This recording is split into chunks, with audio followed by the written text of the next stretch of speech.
and Romney held a rally for her Republican presidential candidate husband Mitt at a theological seminary in Findlay, Ohio. Honor to be here, and how many people? This is fabulous. Wow. We did have a great time at the convention last week, and it was an honor to represent the voice of so many women across America. I will remind you, however, of a fact you may have heard of before, and that was 4 years ago, after John McCain got the nomination and we were done. I turned to Mitt, I actually got a camera, and I recorded this, and I said, I am never doing this again. Now, I showed it to Mitt, and he looked at it, and he kind of laughed, and he said, Ann, you say that after every pregnancy. Which is true, especially when each one comes out and it's another darn boy. It was also a thrill to have my son speak at the convention. I'm sure a lot of you may not have seen that because he was not in prime time, but he did, and he's my youngest son, and I have to say, when that fifth boy came out, I'm like, oh, you are kidding. But what joy these children bring. So why would I say that I would never do this again? And I think every woman in this room, or any spouse of a person that has run for political office, will tell you that it is very tough on the families. And my husband, was being demonized, lied about, and now, we're really getting it, as you know. And I was so grateful for the convention when we had the opportunity for some people in our past, in our very distant past, to stand up and say, excuse me, this guy is unbelievable. And I loved that Pat and Ted Oporowski, the firemen from Medford, told about the story of his son David, who was dying of leukemia. And we were just in our 20s then. We had, just struggling with raising those little boys and working hard. There were no cameras around, but where was Mitt? He was at the bedside of David. And where was Mitt when David was dying? He was there, and he was there for this family. And that's the way, and that's the man that I know, the family that talked about how Mitt was there for them in their really, really hard. And then another person, Pam Finlayson, a good friend, talked about when her baby was born prematurely, 3 months prematurely. Where was Mitt? He was at the hospital with her. And where was Mitt on the Thanksgiving Day when she was at the hospital and caring for this very sick child? He was making her Thanksgiving dinner and bringing it to her.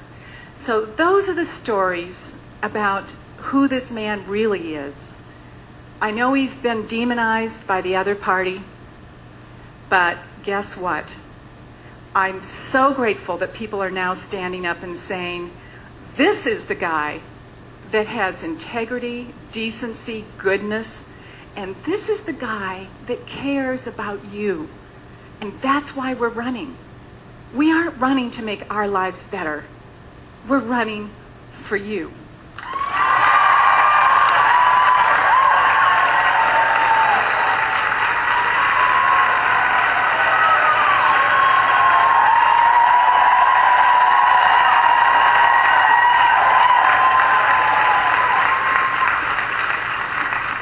If you really look at how Mitt has lived his life, you've seen him do this over and over and over again. He takes control of the situation and he sees a problem, he goes out and fixes it. He's a can-do kind of guy.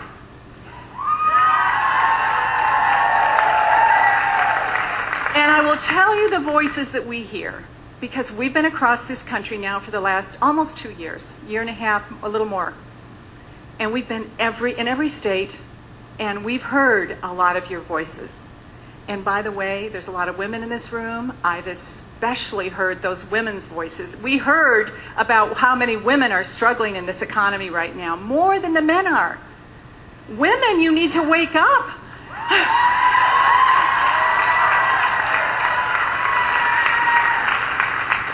Women have to ask themselves, who's going to have and be there for you, I can promise you, I know that Mitt will be there for you. He will stand up for you. He will hear your voices. He knows how to fix an economy. He's a can-do kind of guy. He is a turnaround guy.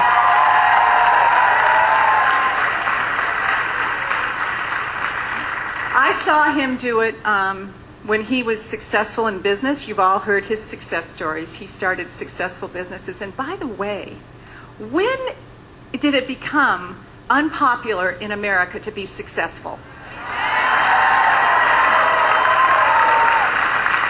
We are not going to apologize for our success.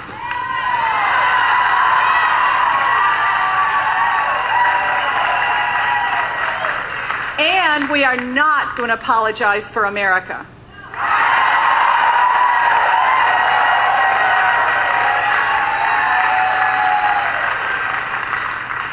So Mitt was successful in business. I mean, everyone will say that. I know they've been criticizing him for that. But then he did something amazing. He was being very successful, and he walked away from that success, and he went to Salt Lake City and rescued the Winter Olympics. Again, he took no pay. He worked for 3 years with no pay. And he turned around and had the most successful games, and it was just an extraordinary experience for both Mitt and myself.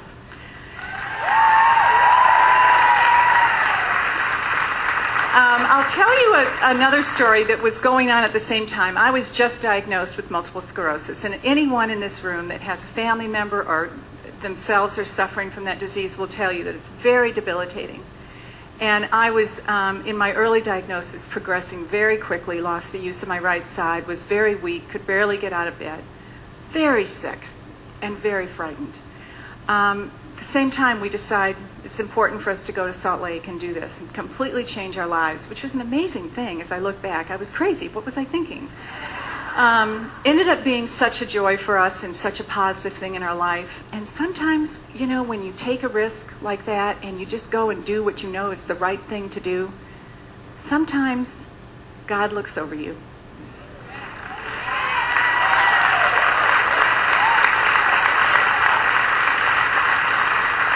And certainly God looked over me during those 3 years I was there, and I made a remarkable recovery. And by the way, I've been in remission ever since.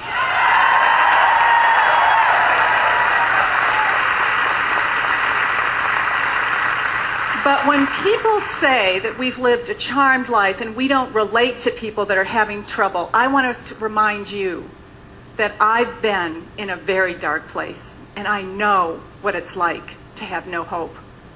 So believe me when I tell you these words. We are there for you because we know what it feels like.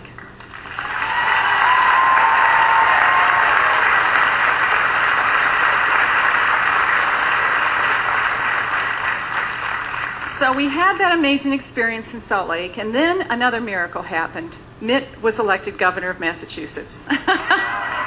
There was no one more stunned on election night than me. Because Massachusetts has 13% registered Republicans, and that was an amazing thing. I was like, I'm still like, wait a minute, that really happened? That was another very positive experience because, again, you start to have a sense that there's millions of people that are counting on you, and you need to do the right thing at the right time. And Mitt made tough choices. I saw him do it in business, I saw him do it at the Olympics, and I saw him do it in government. So he's got a track record that's unbelievable, and a track record of success. And in America right now, what do we need is someone that knows how to fix things.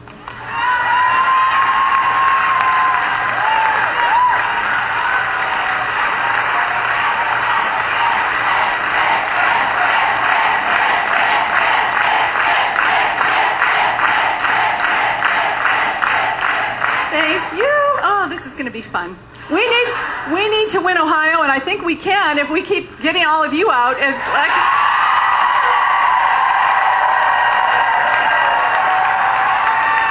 What I like to tell people it's not enough that you just get out and vote. You have to find someone that voted for Obama last time and take them with you to the polls and have them vote for Mitt. So we are looking at an interesting time in our country. I'm so glad that that before I came out here, you heard about how hard this economy has been on women. Women have been hit the hardest in this economy. And guess who else? Kids coming out of college. And for all of those that voted for Obama, all those kids that voted for Obama that are now unemployed, I'm saying this. Wake up. Thank you. Anything else? It's time to fire the coach.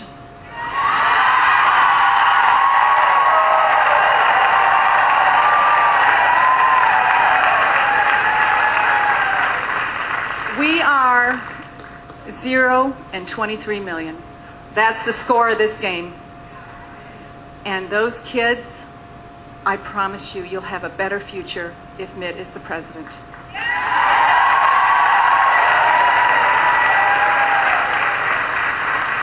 And women, if you want a better future, if you want a better job, if you want better hope for you, you better vote for Mitt. So I think everyone recognizes that this is an important election. It was brought home to me, by the way, by Barbara Bush. She was introducing me at a fundraiser in Houston, which was a thrill. I love her. And she stood up and said something interesting. She said, you know, I've been married to a president. I've been the mother of a president. But this is the most important election in my lifetime.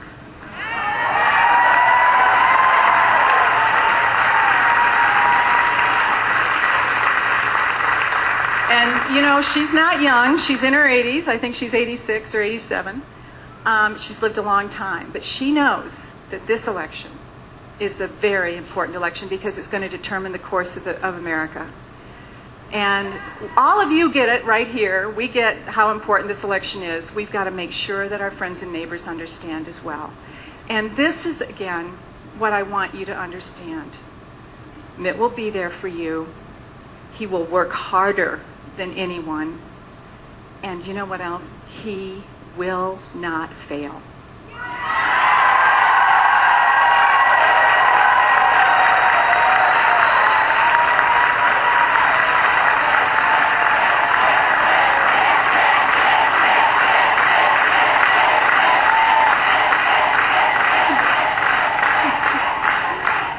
There's some beautiful, beautiful women standing behind me. I love the women of America. We've come a long way, baby. We really have.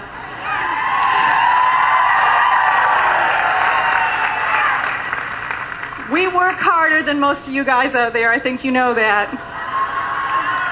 Our work is never done.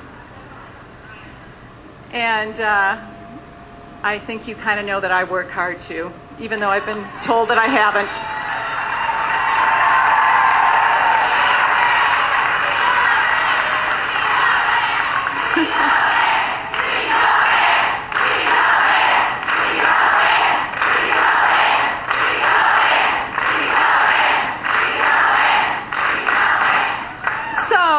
We will make you proud. We will work very hard. And we will not forget all the sacrifice from all of the men and women in uniform. We will not forget